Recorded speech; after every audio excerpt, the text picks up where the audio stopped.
My name is Mary Jean Fritz Lewis. From the Davis family. I was born and raised in Manchester. First we lived on Rush Street, then we moved to 1212 Decatur Street. And that's where I was born and raised. My parents were Nelson and Lizzie Davis. And I know everybody knows my sister, Baby Lou Boxley. She was one of my sisters. Okay, and I'm a member of I'm a committee woman in the 21st Ward. I'm also a member on the board of the Manchester Citizen Corporation. I am now 84 years old, and I'm a proud person to be a member of Manchester all my life. Yes, you are. Now, give me one of your most fondest memories of Manchester, living in Manchester. Just 1212 Decatur Street, because we had families. I was raised with, Bruce and Judge. Okay, they lived across the street from us. My mother and their grandmother were best of friends. My sister, Baby Lou, and their mother, Sis Hogan, were the best of friends. And it went on down. Joey and Scoop were friends with Tony and Bubby. And then it went on to the grandchildren. So we're members on that street. Everybody knew everyone.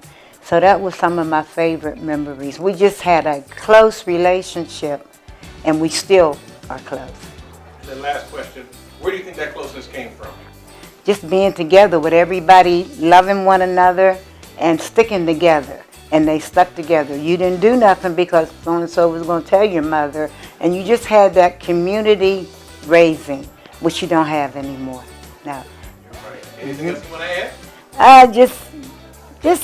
I'm glad that I'm here and able to speak. My whole family is gone, everybody. I'm the only one left, but I'm still happy. And most of the people that lived in our street, most of them are gone.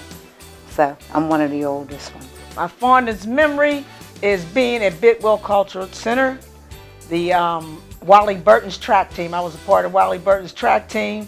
The skating, we used to go there every day for skating, and also the talent shows in Manchester.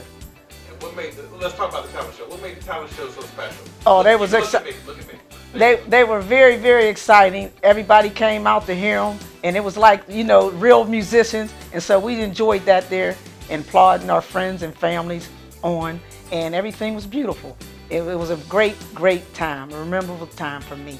Okay, the last question. Tell me about the community, because obviously at this time, I'm not from here, but I heard the community, the spirit of the community, I heard it was phenomenal. Tell me a little bit about that. The spirit of our community was great. We all come together. If anything happened, we would pull together, and everybody helped each other out. We were there for each other, and our parents and things. Everybody was a great big help to each other. They honor my dad. He was Butchie Lowry. He was the coach of the baseball team. He was just a great man. He made sure that he loved the community. So I'm just grateful to be here today.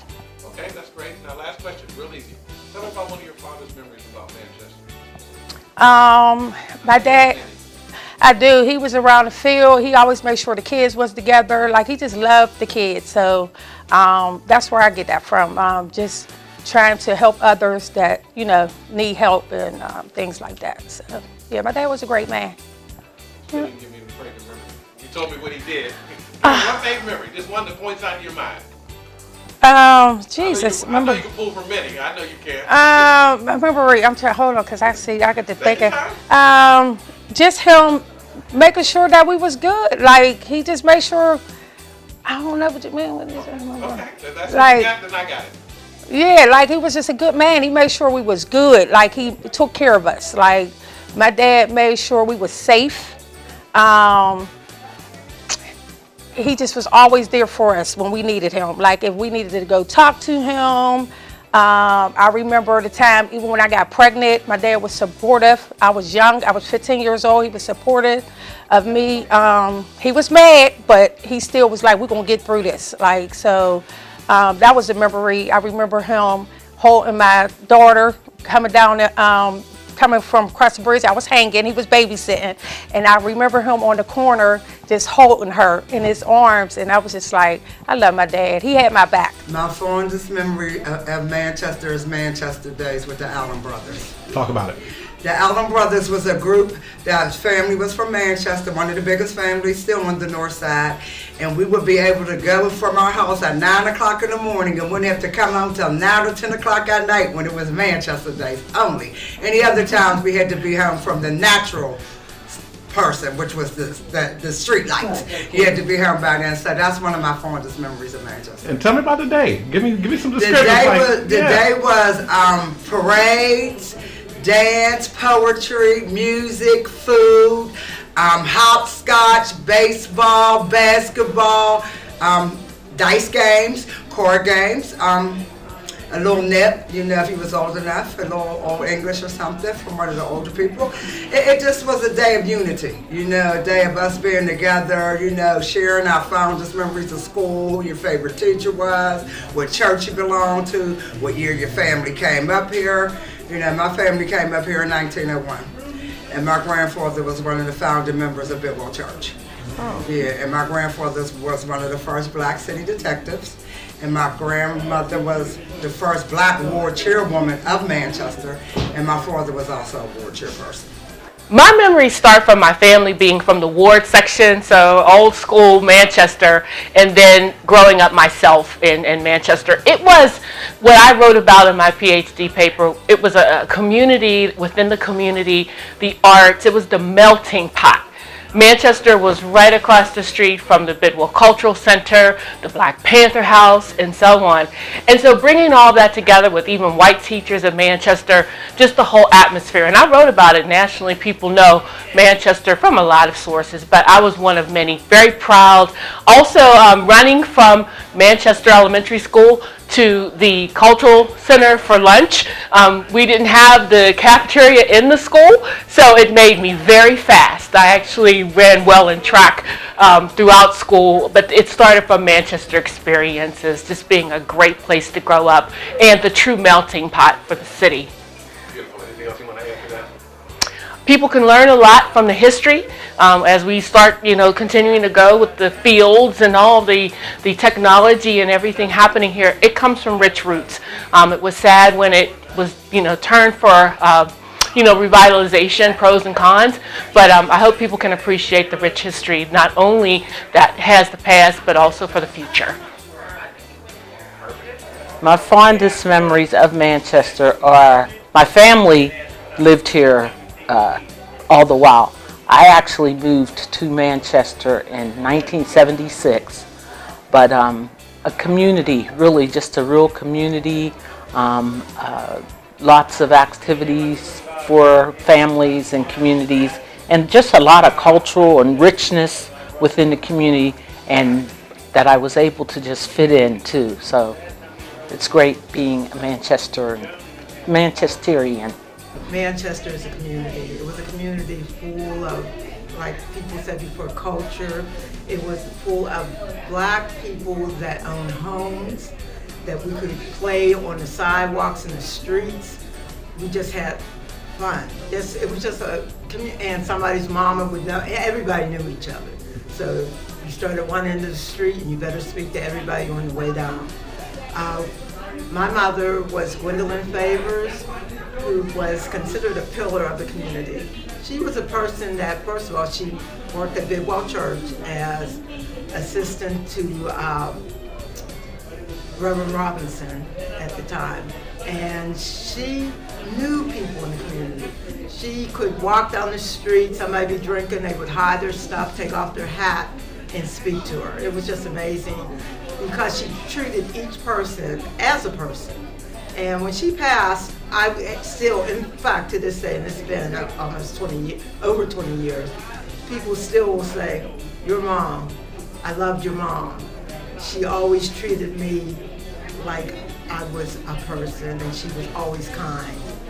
So that's one of my greatest memories, is having her for a mother and being able, well, the other part was you couldn't do too much because everybody was willing to take, but I mean, we got away with stuff. But that, and then my aunt Edith, Her sister was opposite of her. She would cuss you out in a minute. But she stood, she was a fighter. She was a fighter in the community. She was on different boards also. Her and my mother would sit on the same board. My mother would lean over and say, Edith, calm yourself. She said, I'm sorry, Gwen, I got some things to say. So it was wonderful growing up with them and being part of that family and the community. Being homegrown. I was blessed to have a large family, and I have magnificent parents. And everything in our life growing up was about our family. And Manchester was the smart place, the safe place. You could go to the doctor, you could go to the dentist, you could go to a great school, and we all cared about each other. So my fondest memory of Manchester would be that family was everything. Whether it was yours, mine, or anybody else's, family was absolutely everything. And you felt loved every day. I think when I was growing up, there was a disillusionment that Manchester represented the place where young black people were something to be afraid of. And we were, because we were smart, we were intellectual, we were strong, we loved God, we loved our families, and we stood together. I think the sense of community was, I couldn't show my behind somewhere else and not expect my parents to pick it up on their side of the street. And when you look back as an adult, you were so grateful for that, because it reminded you that no matter where you went, somebody loved you or told somebody that you loved, told somebody that they loved you, and it kept you safe. It kept you in a mindset that from Manchester, you could go to the top of the world because people pushed you there. It was the best place growing up, and unfortunately, we all got to experience that. That's why we never let go of our friendships, because everybody remembers Manchester. Hey, so Manchester, first and foremost, the greatest place you could ever live. And I don't care where you see me at outside of the day, I'm always be repping this neighborhood. The story I give is that it's kind of funny. You see this on the top of my hat, it says Snap-on. That's mechanic tools. Well, back in the day, Stanley Lowe had a Mercedes-Benz, and I told him that I wanted to be a mechanic. He didn't understand why. He said, why you want to be a mechanic? Well, Stanley gave me my first job and lesson. And I always tell this story because he taught me something. He was moving, and he had a third floor full of books. We didn't know it was books. Stanley said, how much would y'all charge me to move the stuff? We said, oh, give us $25 a piece. We figured we're going to get some weed. We're going to get $25 a piece. Man, when we got done with Stanley, we wanted to kill him because he didn't tell us. But he said, here's the lesson you learn, son. You never take a job that you don't know what's going on and what to do. So how did Stanley take care of me later on? There was a program that came here, and I wasn't old enough to work. It was for all college students. But he gave me the job. We cleaned out all the houses in Manchester. That's the ones that Mystic and them came and remodeled, and he put me on that crew. I got my money, and Stanley told me what to do. Stanley said, look, Jimmy, don't go buy no school clothes. Go buy this house on the corner of North Avenue and Manhattan on the left. He said, go buy this house. Go get you a job. Just work the weekends. Put your money in the savings account and just pay the taxes on that house. I'm like, all for it. I go home. My mother was going to kill me. She said, no, you're not. You can't live there. So I'm saying that to say, for all the people who have things to say about Stanley in the negative, Stanley has been a positive influence on this neighborhood. He just was very I want to say stern. Like, he wasn't with no bullshit. Like, if you come with the bullshit, Stanley didn't have time for it. But I want to always say thank you, Stanley, because you helped me get to where I am today. And yes, I've been reading that book, Rich Dad, Poor Dad. We didn't use the last time we talked, but Stanley Lowe, you are a legend in this neighborhood. You've done a lot for this neighborhood, and a lot of people turn their noses up at you, this and that and the. I'm on live camera. You took care of me and our family, and you really took care of me. That's why I got this hat on today, because I told you this is what I wanted to be. So I've been a mechanic now for 50 years, and I appreciate you much. And I learned a lot from you, and I'm still learning. Taylor's Restaurant, the Chicken Shack, Pennsylvania Avenue, when it was the main strip where we used to get all dressed up to go up to the Pensy Bar, the Hi-Hat. I remember the Hippodrome Theater that used to be down here. I remember there used to be a bakery on Brighton Road before we went to the Garden Theater. So many good memories. I bought one of the new homes on Pennsylvania Avenue. I got married. I left for 5 years. I was born on the north side. I've been over here. I'm 72. I've been over here for all but 5 years. When I got married, I left and went to Westgate for 5 years, and then came back and bought me a house over here. And I just love it. I remember Beaver Avenue. I remember Manchester School, Gina College School, which is now my church. Our church, New Zion Baptist. We bought Regina Charlie Church, and we reside in there. I remember Decatur Street Alley. I remember so much. So many good things. I remember some bad things, but most of the stuff was good for me, you know.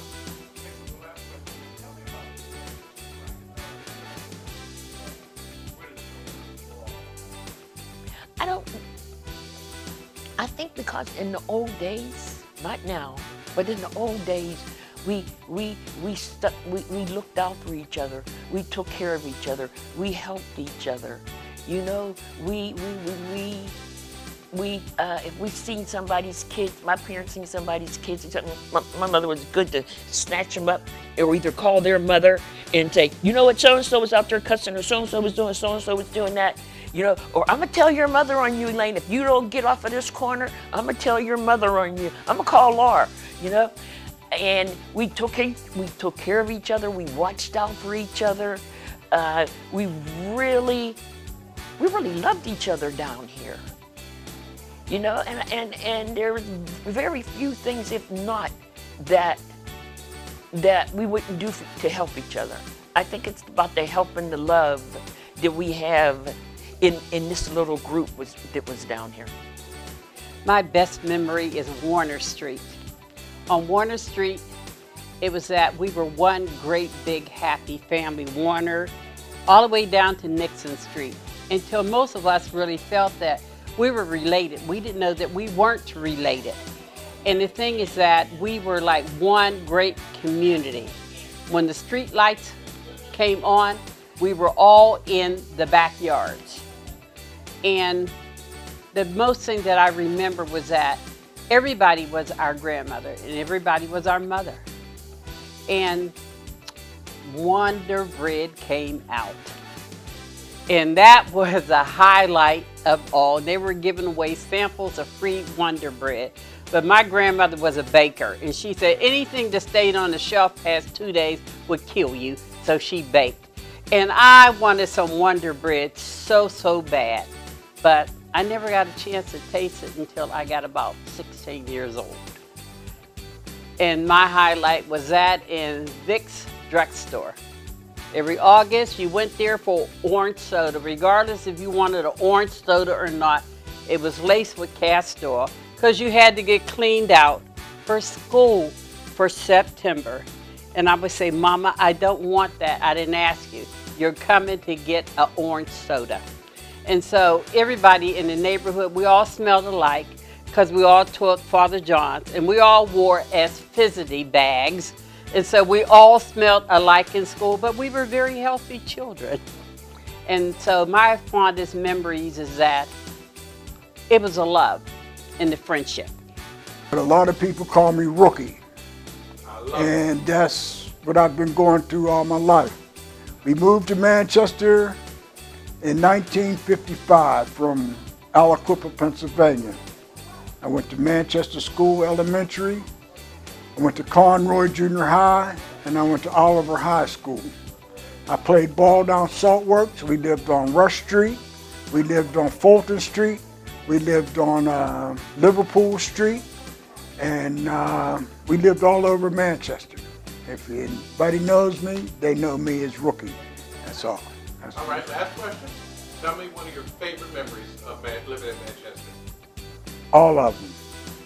I have all good memories of Manchester. All good memories. Not one specific you want to give me? I know you got a few in there. know you got all the parties that we gave at my house, you know, because we had the party house and they were all good, you know. And I had one memory that I really enjoyed was playing ball down the old salt works, you know, playing little league ball down the old salt works and down Conroy and just playing street ball in the street, you know, and basketball down the lane and all that, you know, so. Baseball? All right, I was told to ask you how long did you play baseball? I just stopped playing ball last year, so I played ball for about 65 years, you know, so. My fondest memory of Manchester was living on Decatur and Cedric Street when Mr. Taylor's store was across the street. On the corner, everybody hung out on the corner of Mr. Taylor's store. Everybody was there, no matter who. Mr. Taylor's was the Richie Happy Days restaurant of Manchester. I could go up to the house upstairs and look out the window and I could see who all was on the corner, who was playing, who was out there. Mr. Taylor had every song on the jukebox, the pinball machine, hamburgers, hot dogs, candy, everything. It was the Happy Days of Manchester spot at that time. Go ahead. Now, I've been hearing a lot about Manchester pride. Tell me about that Manchester pride that you had. Manchester, when I'm growing up in Manchester, it was very territorial. It was very territorial. You couldn't, if you weren't from Manchester, you couldn't come into Manchester. You couldn't come into Manchester, and if someone outside of Manchester came into Manchester, Manchester knew immediately that you weren't not from there, you should not be there. And my brother, Rookie, and his crew, they wouldn't allow anyone down there. So as far as pride goes, Manchester was very territorial and protective of its own. Anything else you want to add? Like my brother tried to say, my grandfather was a minister. We had Allen Chapel AME Church, which is still there today. We lived at 1256 Rush Street, which is now the field, the ball field. What's it called? The Manchester field. Then we moved to 1030 Liverpool Street. Then we moved to Decatur and Cedric, where Mr. Taylor's store was. I went to Manchester Elementary, Conroy Junior High, and I graduated from Allegheny High School in 1971. And everyone knows of me as Bonnie, and we had another brother named Barry, and Barry passed about 10 years ago. So it was Rookie, Barry, and Bonnie. And my mother was Miss Gwen. Everybody knew Miss Gwen. Miss Gwen had the party house. Miss Gwen watched everybody's kids in the neighborhood.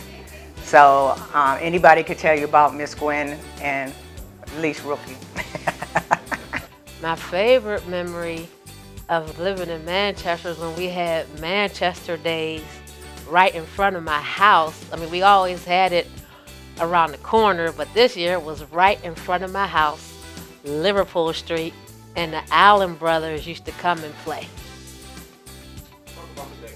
I heard a lot about that. The third time it's been mentioned. So it would be at the field for the most part. And this one particular year, there was a man there and they was selling blown glass. Like, you know, back in the day, that was like a popular thing. And it was a Pepsi bottle and it was like stretched out like this big. And I was so excited. And I came home, I was like, Mom, I need some money. I want to buy you something. And, you know, my mother was like, ugh, but she gave me the money. And to her surprise, at least I did come back with something that was nice, that was different. Manchester was like always fun. There was always activities. Also across the street from my house was Manchester, the gym. And so they had skating parties. My mom had me a surprise skating party there one day, roller skating party. They had the best french fries, better than McDonald's french fries at the snack bar. Manchester really was, as an adult, I didn't know this as a child, but 1,000,000% Manchester was the village that raised kids, the place you could be that it was fun, it was safe. We had like a whole field, you know, around the corner. You had hoops, you could be outside. And even though, you know, you still had to be home early, it was safe. Like nobody was really worried about anything like, really happening to you. There was a time in Manchester at the old St. Joe's Church, which was on the corner of my street also. Liverpool Street was the happening street. They had St. Joe's parties. We used to be able to do that too. So, like I said, you don't appreciate it when you're a child, but Manchester really was the village that, we're missing in today's time. Everybody knew everybody, and most people was down for each other. So, Manchester was a great neighborhood to grow up in. I'm from Manchester. I was born there and I lived there in my early life, Liverpool Street. My grandma lives on Liverpool Street currently. My mom grew up and was raised on Liverpool Street. I spent 11 years in Atlanta, so I'm what's called a boomerang. I spent 11 years away, but then I moved back to start a farm-to-school program and teach youth at the school I attended as a kid. Also on Liverpool Street, Manchester Academic Charter School. So my favorite thing has been blooming where I was planted. That's painted on the front of the school, but I have raised over $80,000 for farm-to-school programming for the youth, teaching the kids, connecting families to their food and where it comes from. That's my favorite thing.